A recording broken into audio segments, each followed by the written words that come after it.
Hello everyone and welcome to the next instalment of Mob Guys and Gals. Today we're going to be discussing Toni Jo Henry.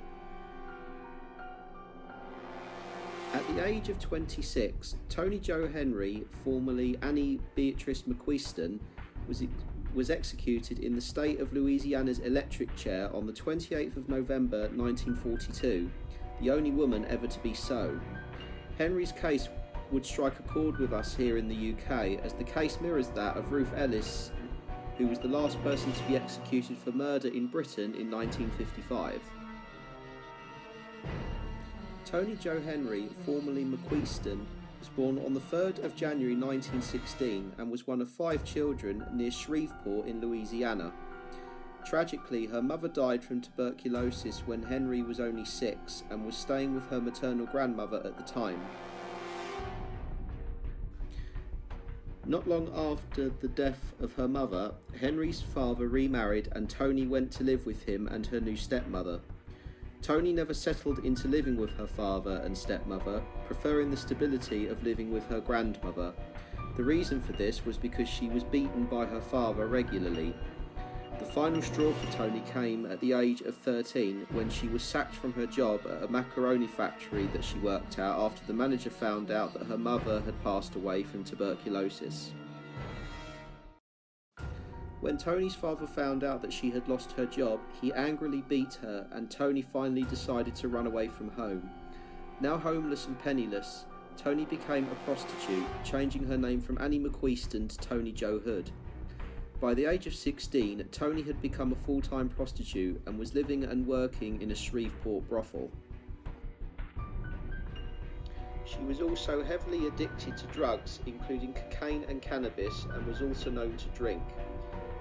Toni was also well known to the Shreveport authorities, as on one occasion she was arrested by police for assault but managed to avoid a prison sentence as she was only 16 at the time in 1932. In 1939, when Toni was 22 years old, she met an out-of-work prizefighter, Claude Henry, who also went by the fight name of Cowboy whilst he was a client of the brothel where she worked. The pair fell in love almost immediately and were married on the 25th of November that same year. However, all was not well for the newlyweds. After returning from Southern California after their honeymoon, Claude received a telegram from the authorities in Texas. The telegram ordered Claude to appear in court as he was wanted in connection with the murder of San Antonio police officer Arthur Sinclair, which Toni had not been aware of. Claude Henry duly appeared in court to plead his case, arguing that he had killed Sinclair in self-defense, and Toni backed him all the way. Despite Claude's pleas, he was sentenced to 50 years in prison in January 1940 when a jury found him guilty. Needless to say, Toni was heartbroken by this. When Claude had been taken away to begin his sentence at the Texas State Penitentiary in Huntsville, Toni began making plans to break him out. Toni set herself up in the town of Beaumont in southeastern Texas, which was near to the state penitentiary where Claude was incarcerated. Whilst there, she teamed up with Army deserter and ex-con Harold Archie Burks. Burks had told Toni that he knew the layout and operation of the Huntsville Penitentiary, and thus Toni felt he was the right person to help her. The pair knew that they would need money and planned to rob a bank in Arkansas to obtain the cash needed to fund Claude's breakout. Toni and Burks then persuaded 2 teenagers to break into a gun store and steal 2 pistols for the robbery. Afterwards, they set off for Arkansas, intending to hitchhike and find a suitable getaway car along the way.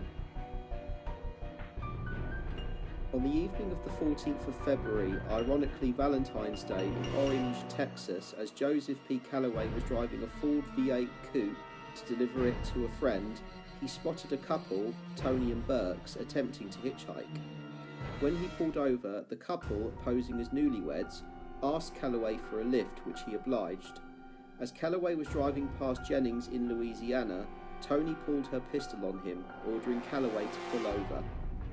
Once Calloway had pulled over, Toni ordered him out of the car and to undress at gunpoint. The reason for this was that Toni knew Claude could use Calloway's clothes during his escape, and the V8 Ford would be a perfect getaway vehicle. Once Calloway had undressed, he was bundled into the boot or trunk of the V8, and after Burks had driven them a short distance to a nearby hayfield, Calloway was ordered out of the car again. Toni walked him across the field, and after ordering Calloway to kneel down, she shot him once in the head, execution style, killing him with a .32 caliber revolver. Toni had probably done this because she knew that Calloway would be a liability and would only get in the way. Toni and Burks spent the night driving to Camden in Arkansas, where they had intended to rob the bank. They booked a room in a cheap hotel using some of the $15 that Toni had stolen from Calloway. However, Burks was beginning to have second thoughts, as Toni's shooting of Calloway had unnerved him. He certainly had not thought that murder would be involved. Whilst they were at the hotel, Burks gave Toni the slip, taking Calloway's Ford V8 and clothes with him. When Toni discovered that Burks had abandoned her, she realised her plan had failed and used the last of the $15 to buy a bus ticket back to Shreveport. Toni herself was now beginning to have regrets about the murder of Calloway, and after returning to Shreveport, she went to stay with her aunt. She then told her aunt what had happened with Calloway, who had been reported missing by now. Toni's aunt then tried to contact her husband, who was a local police officer, but he was away at the time, so one of his colleagues, Sergeant Dave Walker, stepped in instead. Sergeant Walker questioned Toni at her aunt's house, who confessed to shooting Joseph Calloway and was able to present the gun she used to Walker, which was still in her possession. When he had heard everything, Walker arrested Toni and she was taken into custody by the Lake Charles police. Toni showed the police Calloway's body, which was still lying in the hayfield, and the bullet used was matched to Toni's gun. Back in Arkansas, the police discovered Calloway's abandoned Ford with his clothes still inside, along with 2 cigarette butts with Toni's lipstick on them, and Burks was soon arrested. The pair were formally charged with the murder of Joseph P. Calloway and were held until their trial in March 1940. Toni Jo Henry's trial began on the 27th of March 1940 and was subjected to much media attention due to her striking looks as a petite brunette. At first, Toni tried to blame Calloway's murder on Harold Archie Burks, but the jury was having none of it. 2 days later, on the 29th of March, she was sentenced to death by hanging, along with Burks, who was also convicted and sentenced to death. However, Toni managed to get a retrial which took place in February 1941, but again she was sentenced to death after the jury took only an hour to convict her. Toni tried to appeal again, and her third trial was in January 1942, but again her death sentence stood. This time, Toni was sentenced to death by electric chair, as while she had been trying to appeal, the state of Louisiana had changed from hanging to the electric chair as its method of execution. Louisiana State Governor Sam Jones also refused her a reprieve. Whilst awaiting her execution, Toni was incarcerated in Lake Charles Prison and gave press interviews whilst there in August 1942. During her interviews with the press, Toni expressed her love for Claude, who was still in Huntsville, stating that he was the only man who cared for her in her life. Toni then went on to claim full responsibility for Calloway's murder and even tried to clear Burks, but to no avail. During her time on death row, Toni was baptised a Catholic by Father Wayne Richard, who would later officiate her burial. The date and time for Toni's execution was set for Saturday the 28th of November 1942 at 12:05 p.m. 5 days before Toni was due to be executed, Claude attempted a prison escape of his own in a bid to rescue his wife, but it was short-lived as he was quickly recaptured. On the day before her execution date, Toni was allowed one final conversation with Claude via telephone, during which Claude cried whilst Toni remained cheerful and smiley, telling him to try and make something of his life upon his release and that she had accepted her fate. During the night before her execution, Toni requested someone stay with her as she was scared. On the morning of the 28th of November, Toni was permitted some home comforts in her cell and was allowed a small dog for company. She told the photographer who took the photograph that I've just shown you while she was in her cell, "I've smiled twice, mister.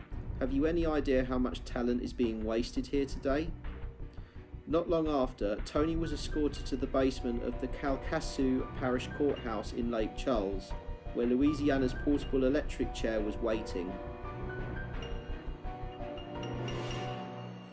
Toni wore a headscarf to cover her head, which had been shaved in preparation for her execution. She also wore a black dress and pumps as she was escorted and was seen smiling as she was escorted to the electric chair. After being read her death warrant by Lake Charles Deputy Sheriff Kenny Reed, she was taken to the chair holding Father Richard's hand. After praying and being asked if she had any final words, to which she replied no, Toni Jo Henry's execution was carried out and she was pronounced dead at 12:12 p.m. She was buried in a Lake Charles cemetery, and Claude would later be granted parole due to ill health. In one final twist, Toni Jo Henry's ghost is said to haunt the Calcasieu Parish Courthouse to this day, with paranormal activity being reported, including a woman's voice and screams being heard in the courthouse basement, and the smell of perfume which Toni was known to wear. In 2013, a film called The Pardon was also released, which starred Jamie King as Toni Jo Henry and was about her life. So there you have it, guys, the story of Toni Jo Henry, which in my opinion is a very poignant one. Be sure to like, subscribe and leave a comment on my channel, and keep an eye out for the next video. Take care, bye now.